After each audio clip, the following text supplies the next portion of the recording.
Happy Thursday, everybody. Welcome to the 33rd episode of Bold Leaders in Learning. Hard to believe it's already 33 in, but I'm delighted to have an old friend, Todd Hand, who is the managing director and founder of Knowledge Leaders.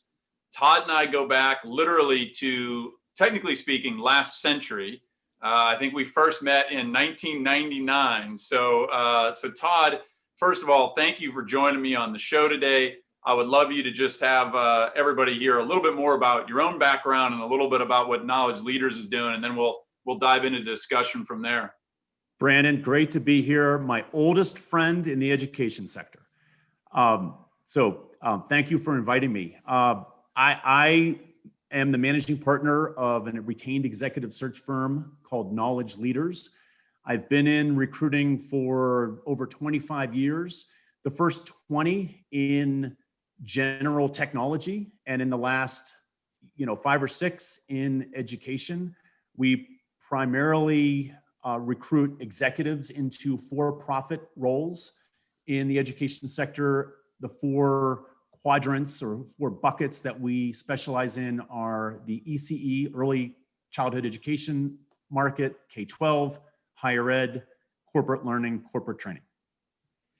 So, I mean, that's the gamut, kind of cradle to grave, so to speak, in terms of the education sector. Obviously, as you note, across companies and for-profit entities primarily.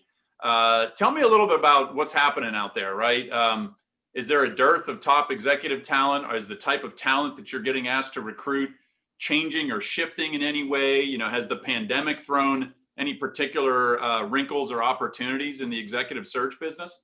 I think the pandemic has changed everything. The question is, what changes are everlasting?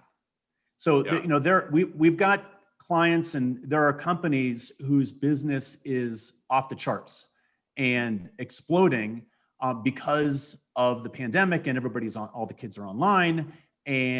But there will be some type of reset button in the hopefully not too distant future, where everybody's back in, class and not online as much. And so some of those revenues will come, the tide will recede a little bit and some of those revenues will come down. It's also a story of feast or famine. There are sectors in the education sector. You and I were talking about the pathways. I know that you guys are doing well in that space, but you're maybe the exception. There's a lot of international student pathway companies that are really struggling during the pandemic, and it'll be a while before they come back. Yeah, and I would think so. Obviously, some of your clients, as you mentioned, growing, others, having difficult years. That changes the dynamics of the kinds of roles you're probably hiring for. I'm curious. When you think about executive search and interview processes, these are things that usually involve, especially if it's a C-level or near C-level role, usually involves board members in the interview process, right? In addition to you and your team, you're doing all this virtual still? Like, is this entirely Zoom? Are people still, flying into airports and meeting in hotels? How much of that in-person, live in-person aspect is still a part of it? It is almost exclusively virtual. And the dynamics are that we actually find that we can get more done and move the process along a little faster because people's schedules are more available. Right. And it doesn't entail getting plane tickets and hotels, et cetera, and then making sure that everybody's all in one place at one time to do, the second and third stage interviews. Zoom has made it more efficient. Early on, April, May, and June, people were less comfortable with making decisions, hiring executives and CEOs and board members. But, we're doing this, November 19th, and people are more accepting, more comfortable making decisions, never having met the executive or the incoming CEO. We've done heads of HR, we've done CEO searches where they've been on board for months and they have yet to meet anyone at the company face to face. It's fascinating. I mean, I'm just guessing if I had asked you a year ago, would your whole business move to virtual at any point ever? I mean, I don't know. I don't know what you would have said, but my guess is you would have been like, never. But like based on what you're saying, it sounds like people are getting more comfortable with this, right? Is this going to be one of those lasting effects of the pandemic, as fewer of these fly-in, meetings and just more hiring done on Zoom? I think so, and I think it's the client's comfort level that has really gotten there. So we kind of follow the clients, and even quote unquote old school clients, board members Yeah. and CEOs that have always like to look at someone face to face and feel the handshake and so forth. Even they are becoming more accepting and more comfortable with it. I really do think it's going to change going forward. That we joke that the one meeting plane flight may be a thing of the past. Where you're in Chicago, you fly into Dallas, you have a meeting, and then you fly back to Chicago. That is just easier done over Zoom. So we think that it will change and it will make things more efficient. Yeah, it's fascinating to think about. I mean, I think of all the airplanes that I usually get on, and I've been on a plane since March 2nd, as I mentioned to you, but I feel like I've been more productive than I was in the airplane days, ironically. Obviously, there's been large, widespread acceptance, forced and now, kind of accustomed over time to the idea of, doing conversations on video. But right now, if I wanted to go visit a university, no, they'd be like, no, please don't come. We'll just do a Zoom call. So it really is fascinating to think about how some of these things are going to shift. And I'm curious too, right? You've been in this search business for a long time. You've done a lot of hiring over let's just say the last 20 years, right? Is there a substantive difference in the style or the capabilities of the leaders that you're hiring on average? I mean, I obviously assume it varies by industry and certain things like that, but has there been a major change from your perspective in the type of leadership attributes that you're looking for, that organizations are asking for, or has it remained pretty consistent? I think it's remained consistent. We do very defined, it's almost like rifle target searches, where we spend a lot of time up front identifying the traits, the responsibilities, the experiences, the tools that the executive needs to have on day one. So the general attributes, there are fads that come and go. 20 years ago, I think it was right after the movie A River Runs Through It came out, everybody wanted to put fly fishing as an interest and activity on their resume, and that was a fad. So I think it's consistent. I do think that the clients have gotten more savvy and more sophisticated on assessing executives. So I think that in a pet peeve of mine is that I don't like buzzwords and cliches, the MBA speak. And our clients don't either. So when a candidate comes in and is just regurgitating the cliches, the buzzwords that he or she thinks makes them sound smart, those candidates usually don't get very far in the process. Interesting. So the ROI and the net is we should, make sure we stay away from that stuff, huh? Well, it's an overused word, authentic, but really, and you can't fake it. And so we have a lot of clients that want someone who's a real person, a real independent thinker, someone who's authentic and not just repeating things that they heard. Yeah, it makes sense. And obviously you feel like you were able to assess that in a video-based environment as well as an in-person environment. I'm curious, you and a lot of the roles you're hiring, they're roles that are kind of leading indicators for where these organizations are trying to go, right? They've got a major new strategic initiative. Therefore, they're looking for a new hire to kind of fill that role or help them go in that direction.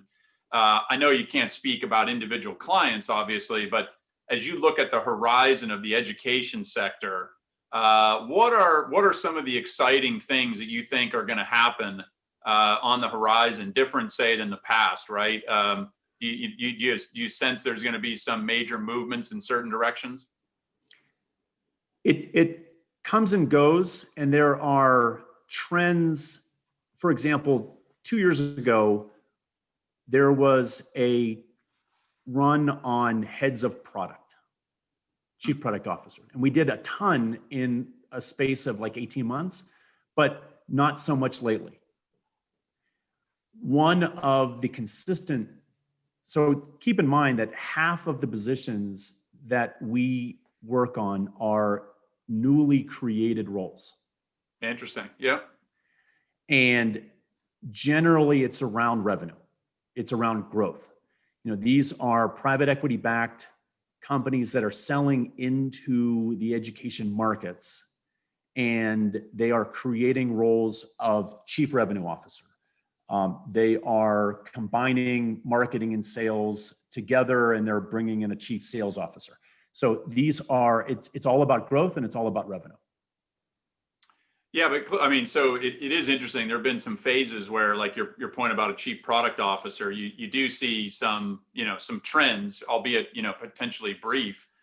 I'm curious what has happened in your world, and maybe you can speak more broadly to the HR marketplace around this. But obviously the country this year has been grappling with a whole bunch of really difficult challenges, pandemic being one.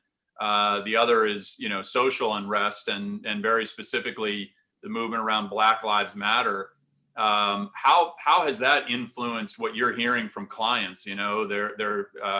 I would assume there's an increased interest in diversity talent hires, and I'm just curious what you're hearing and seeing from the marketplace in that respect.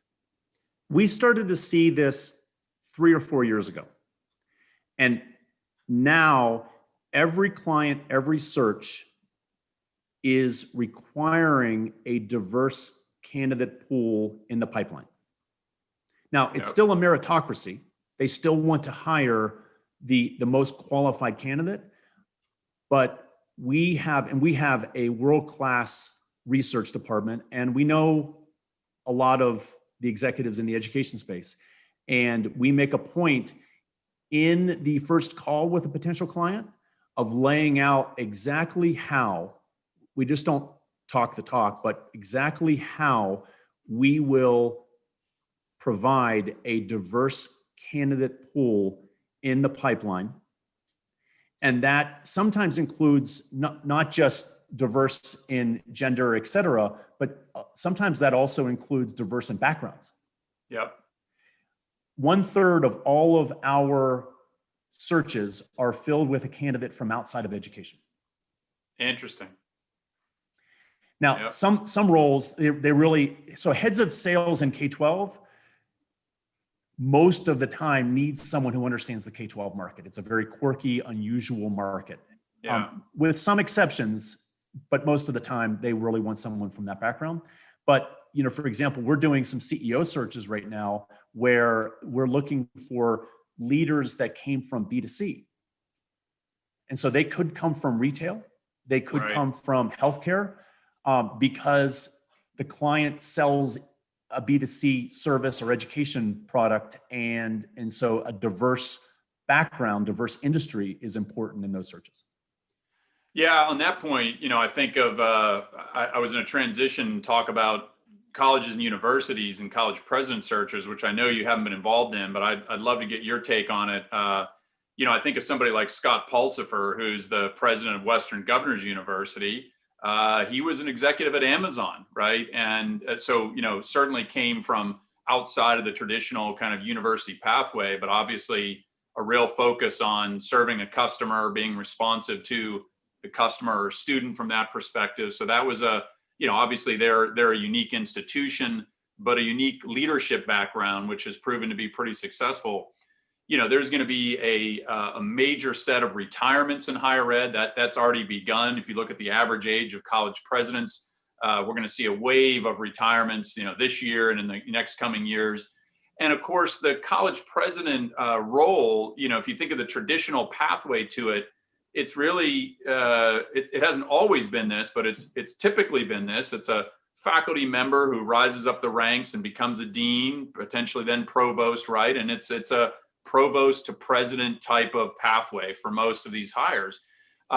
With all the challenges that are facing higher ed, the need for innovation, the need to, in some cases, move quickly, right? Get outside of a, kind of a stagnated kind of decision-making process, financial challenges for these institutions. It really, you could argue it requires a different type of leadership. And it's not to say that someone through that provost track couldn't become one of those. We can think of Michael Crow, who was, a provost at an Ivy League institution before Arizona State. Obviously, one of the more innovative college presidents out there today. But what would be your advice and thoughts on how colleges who are starting new presidential searches should think about this? Right. I would love to hear your guidance on that. Well, so you mentioned that we don't do college president searches. So I want to state that up front. Yeah, fair. I want to get your guidance though. But I'll give you a couple things that I would look at. And number one is, will this pandemic significantly change the paradigm of higher ed permanently? And I think it might. So higher education, as we all knew it, when you went to Duke and I went to Penn State, will look different going forward. And that's a prediction. It's not a guarantee, but I do think that this will, just as we were saying, how the interview process has changed, with Zoom, higher ed, the walls where someone, goes to, for example, Penn State and only takes classes at Penn State and has to go on campus and is there in State College, Pennsylvania, that paradigm has changed. So one thing to look at is, will future college presidents be able to change with the paradigm? Or will they simply just follow the path that their predecessors did and try to manage and lead schools with the old paradigm? So I think that there's an argument, and we get this a lot from clients, where they say, we want an outside thinker. If it's a education service that sells into the consumer, so it's a B2C play, they are interested in hiring people from outside of education because they want to learn how other paradigms work, how other companies outside of education are successful, how they're not successful. So I think that college and universities should populate their candidate list with some talent outside of education. Doesn't mean that, but they need to at least explore that and be open to it, because the old way may never come back. Yeah, I think that's an important message, and I don't know that that's necessarily happening, right? I mean, you're certainly, you're hearing stories every now and then of kind of I'll call it a non-traditional college president hire, but they're few and far between, and that's one of the things that I think higher ed has been reticent to do, right? Is to think about hiring from outside the academy entirely, right?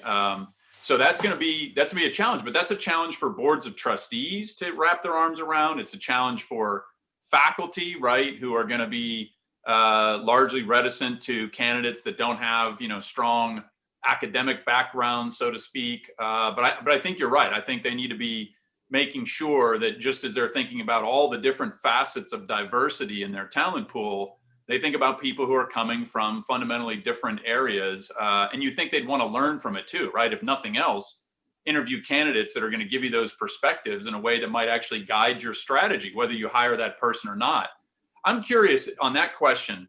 How many times do you think a hiring process, gave a company or an organization better insights and guidance on where it should go, not by who they hired, but by all the people they interviewed? Do you think they're learning from the people they interview in terms of where their direction ultimately goes, or not really? The smart ones do it all the time. Interesting. We when we launch a search, we spend the first 2 weeks really peeling back the onion on the profiles, and I make that plural for a specific reason, that we want to target. Often, after 4 to 5 weeks, where the client is viewing candidates, seeing our notes, and getting to know the marketplace of candidates, their judgment, their assessment, and sometimes the profile evolves based upon what they're hearing from candidates that know this space really well. Yeah. Yeah. We don't want it to evolve too much, Right. but and sometimes when we launch a search, the client will say, I don't know much about this space. We're talking with a company in Europe that wants to open up a US presence, and they don't know the US market very well, but they know they want to be here. Yeah. And so one of the criteria is for us to introduce that European client to lots of really smart talent here in the US that they can learn from through the interview process to make the right hire. Yeah, so it becomes a real strategy when you think about it that way. And I guess in some cases you could end up not hiring anybody and still learn a lot about the market. Like, for example, you might decide you don't want a U.S. presence after something like that if it was particularly poignant feedback that you were getting from various folks. Sometimes we have searches where there are internal candidates.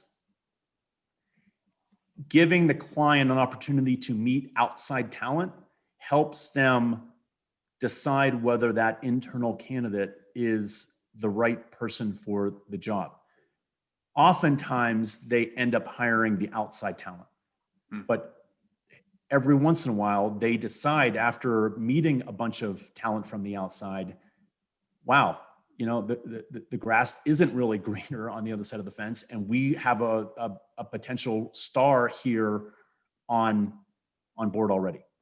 Yeah, that's interesting. So what roughly are the percent of hires that you end up doing that were an internal candidate out of those searches? I mean, is it small percentage? It's a small percentage because we take it as a challenge. Yeah. And we're very competitive, so we assess the internal candidate, and then we know, okay, we need to introduce talent that's better than the internal candidate. And the client loves to hear that, and it's a win-win. Yeah, that's fascinating. So now I want to ask you some questions. Now I want to get into a little bit of the secret sauce. You've I don't know, what's your rough estimate? How many people have you interviewed in your career? Give me a rough tally. It's probably over 10,000. So you're at the classic Malcolm Gladwell rule of 10,000 interviews. All right. So I'm speaking with the guru here. Tell me what some of your favorite questions are to ask people.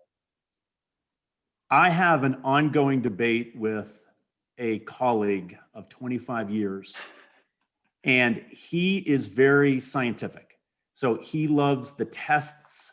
He loves the very tangible things. And I have always been from the school of gut feel. And we have this ongoing debate, and he thinks that I'm crazy, and he thinks his scientific method is head and shoulders better.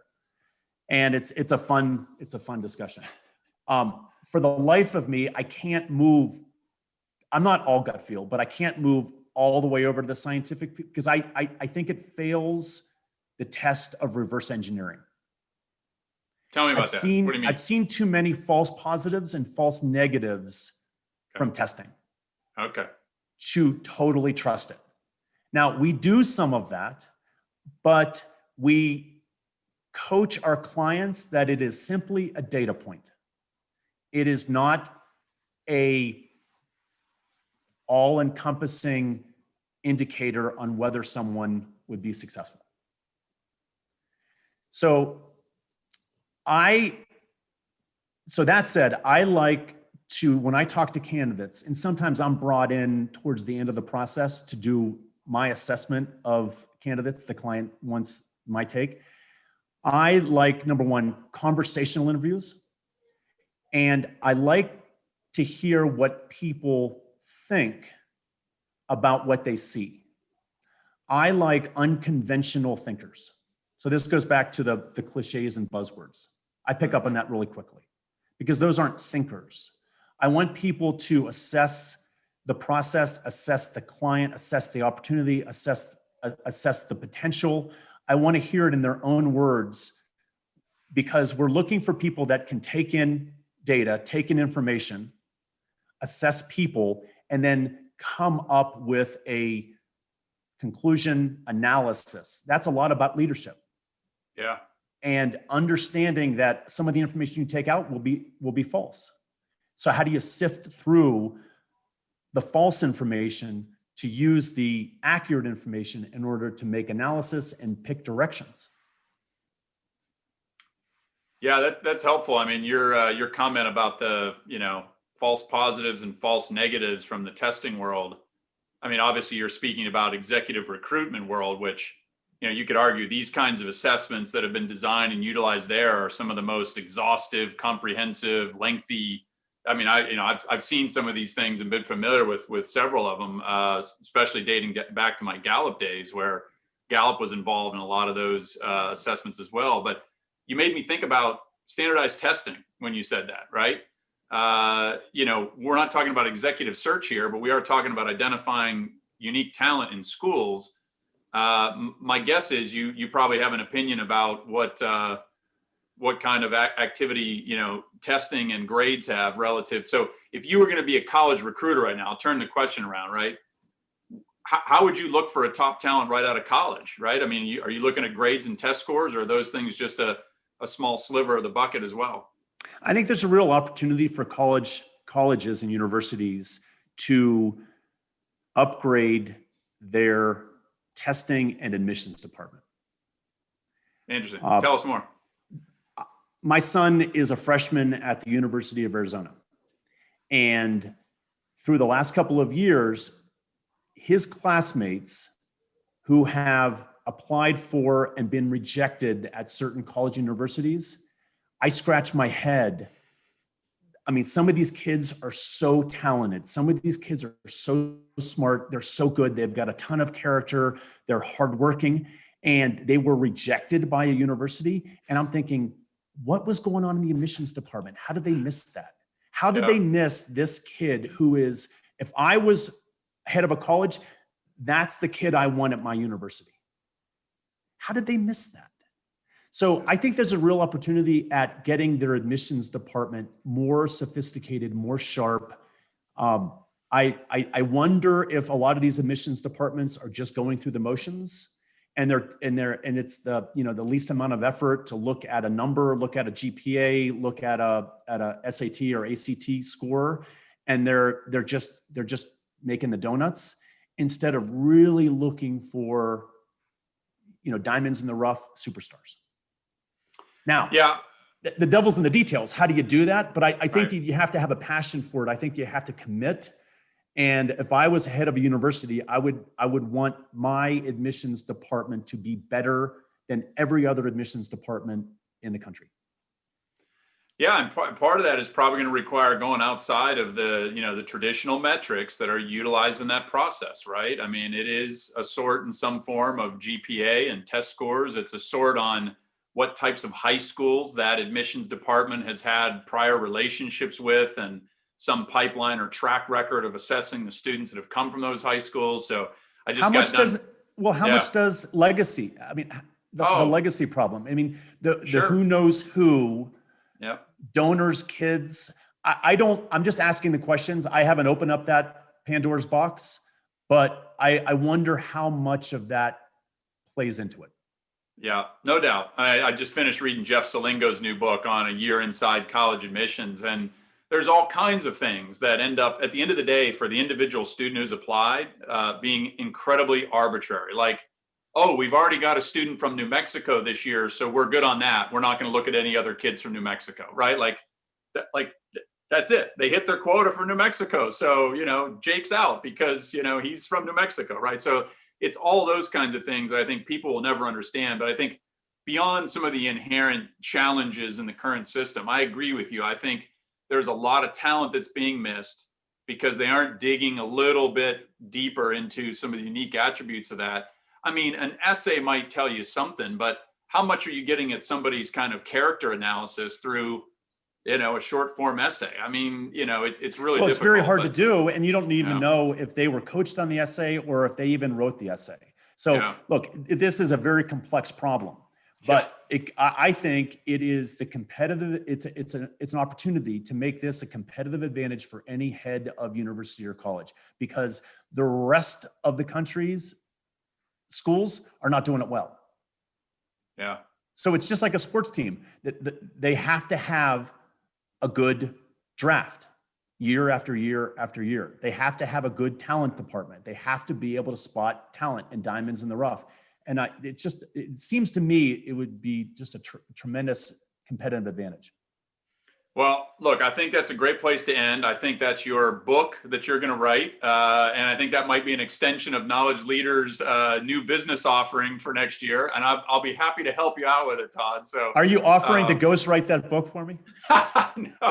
No, I'm not. I'll be happy to write an intro or give you a plug for it, but that's about as far as I go. Hey, well, thank you, my friend, for joining me. I appreciate hearing some of your insights, and look forward to staying in touch here. And thanks everybody who joined us live today. It was great to have you with us. It's always great to talk with you, Brandon. All right. Thanks. Take care, sir.